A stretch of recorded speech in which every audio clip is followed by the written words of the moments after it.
Hey guys, it's Roderick, and I'm here because I wanted to really talk about something that I thought was really important, which is why I think everyone needs to see the Honk For Jesus, Save Your Soul movie.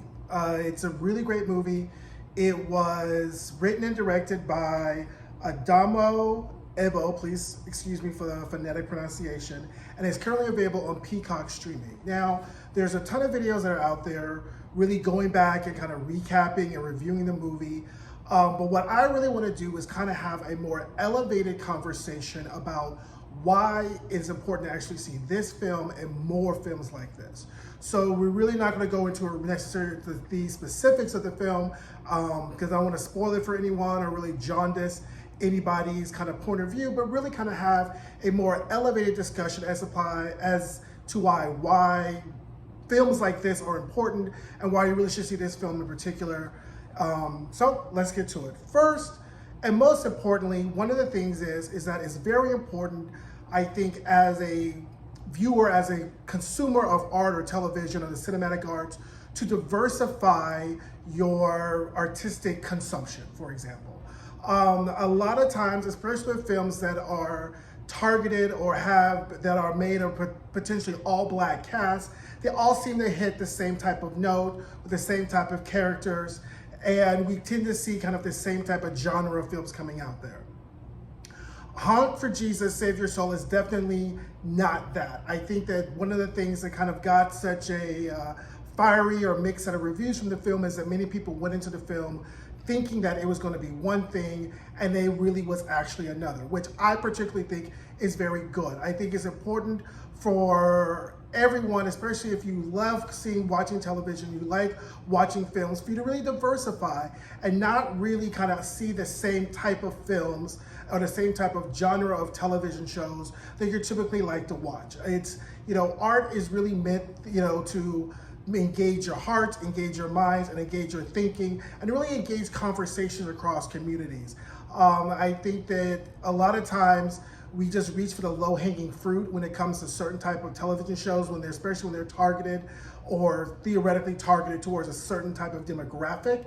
And then when other films that have the same type of cast or theoretically are cast with the same type of demographic, they don't get the same type of reception because it's not what we are used to seeing and it's not what we're used to consuming. So I think it's very important for us to really diversify the type of art and the type of things that we're used to consuming, because at the end of the day, if we only keep going and gravitating towards these certain same type of films or same type of television shows, then when a creator comes out with something that's different, we aren't going to accept it. And I'm not trying to talk down or condescend or belittle anyone's taste in what you like.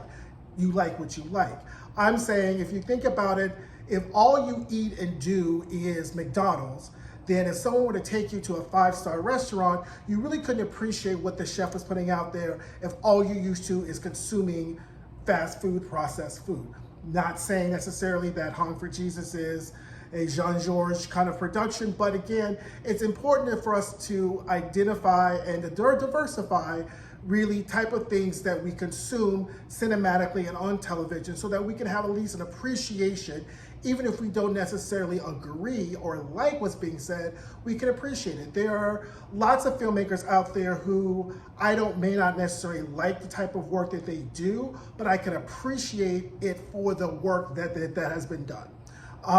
And that it goes a long way. So I really think that's important for us to really start to try to do that, whether it's trying to watch different types of films and television shows that may not be within our same wheelhouse that we typically like to watch, so that we can kind of diversify and really kind of can appreciate these type of films and television shows when they come out there. The second reason why this is important, what I really enjoyed about this film, is that it's important to begin to or continue to engage artistic endeavors with your head and your feelings. I think we kind of live in a society and a time where everything's about how you feel. And therefore, if something comes into you or you approach something and your feelings don't really mesh up with how you like it, then you immediately kind of discard it or you accept it. And I think art is something that you should engage your heart and your head with. And Honk For Jesus, Save Your Soul is a film that really is supposed to make you think, that is supposed to make you generate discussions, not just so much about how you feel. I went on Facebook and did a trove of kind of looking at a lot of the comments and kind of what people thought about it, and so much of it was a feeling-esque. I didn't like this. Oh, I felt triggered by this. And more importantly, the question is, for us to deep down, why were we triggered? Why did you not like this? And I think that it's important to engage art and to really continue to have those type of conversations. Because I think that once you get past the emotional response aspect of something, and then you engage your senses and you kind of have a cerebral interaction with it, we can kind of see what is really going on underneath. It kind of goes with the kind of whole saying that, if someone does something to you and you're angry and it makes you angry, the truth of the matter is you are angry before the person actually ever did anything. That all that person did was just reveal what was going on with you underneath. And that is one of the things that art does, is that we may not necessarily know a lot of the times what's going on with us personally until we see something that kind of triggers us and makes us feel something on a different level. And then we start to think, or kind of, at least with some degree of self-awareness, why am I feeling this way? What is really going on with me? I will never forget, it was the year that the Lord of the Rings 2 Towers came out. I was still practicing law at the time, and I think I had taken the afternoon off to go see the movie because I was really overwhelmed, but I really wanted to go see it.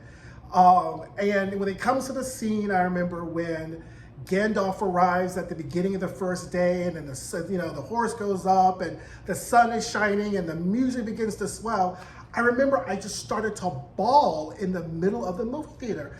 And I am like, what is going on with you? Why are you crying in the middle of Lord of the Rings? But it really revealed something that was going on underneath kind of myself, and that the movie actually just brought out, which kind of, if you've seen the movie, kind of that sense of hopelessness, but there always is hope. And so I think that using that personal example of mine, using that as a self-reflection, like, okay, what's going on? What can we do to fix this? And I think that a lot of times that's what art does. It reflects back to us what is going on in our lives. And it's, so many people can get a lot of different things from seeing it. And I think that's important to watch films that aren't so superficial or don't really have a whole lot of emotional truths to them, so that we can begin to have discussions within ourselves about why we may not like or dislike or like certain films, because it kind of does a lot of self-improvement and self-awareness on our point. Specifically when thinking about the movie, one of the things, that I really like that is done kind of in that documentary, The Office type of style, where they're kind of breaking sometimes the fourth wall, but they're not. And it kind of moves to the specifics. And by doing that, it allows to show certain vulnerabilities of the different characters and really some of the dark truths about what's really going on with the characters. And I think that that's very important. I think a lot of people went in and thought it was going to be a very churchy movie. And it did have some kind of churchy aspects. I was raised in the church, raised non-denominational, for those of you who know what that means. Currently am have a very substantial and ongoing relationship with God. I am one of those gay black men who of our faith and are a Christian. But that is one of the things that this film makes you kind of think and discuss. How can you be one thing that seems to be in diametric opposition to another thing? And I think it's important for you to engage that on a cerebral level as opposed to just a purely emotional level. And moving into that, art also stimulates conversations. And I think that two of the main conversations that this film really does bring up is, first, is that there are a lot of people who have what is now called church hurt. People who went to church looking to be saved, looking to have a relationship with God, looking to have a religious experience, and in the process, in unveiling their vulnerability, were hurt, were rejected, were misused, were misabused. And that is something that is very prevalent a lot of times in a lot of religious communities, not necessarily saying just black communities, all people are hurting, all people go to church looking to have a certain type of religious experience and can be sometimes be mistreated in the presence of unveiling their vulnerability. And I think that that is something that especially people who are of faith, who belong to congregations, who pride themselves on being Christians, need to really kind of have understanding and think about, are my actions always in alignment with the faith that I believe in? That's our conversation, right? You know, am I really living the life that I profess to be living? And not to say that anyone is perfect, because we all fall short every day, but it is in the gaps of falling short that we really do see the grace. And I think that that's one of the things that this show kind of, this movie, excuse me, really generates, is that kind of conversations in the, what happens in the gaps? What happens in the gaps between what you're striving for and when how you really are? And I think that a lot of people really kind of found it very difficult to watch because there's a lot of gaps in your life, right? And that's one thing to personally know those gaps, is another thing to see those gaps to be reflected on a large screen. And suddenly, lastly, it really means to have a substantive conversation between how can you be a person of faith and really do unchristian-like things, right? So again, I think the film really does kind of generate a lot of conversations. You know, a lot of people kind of recapped it from a very kind of low-hanging fruit. Regina Hall and Sterling K. Brown did a fantastic job.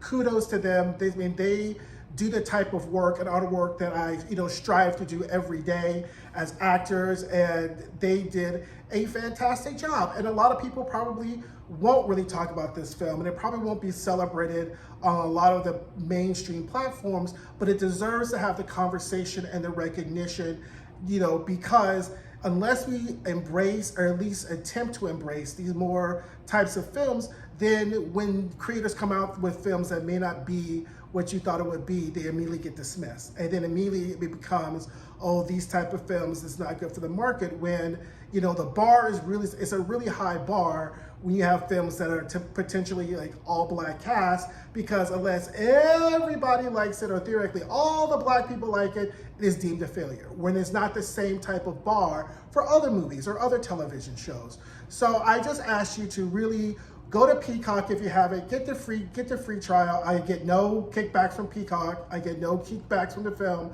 I'm saying it as a filmmaker and a content creator, as an actor who enjoys films. I say it as a person of faith who I think that there needs to be more faith-based shows. And I say it as a person who really likes to consume art and likes to think about what they're watching, and not just how it makes me feel.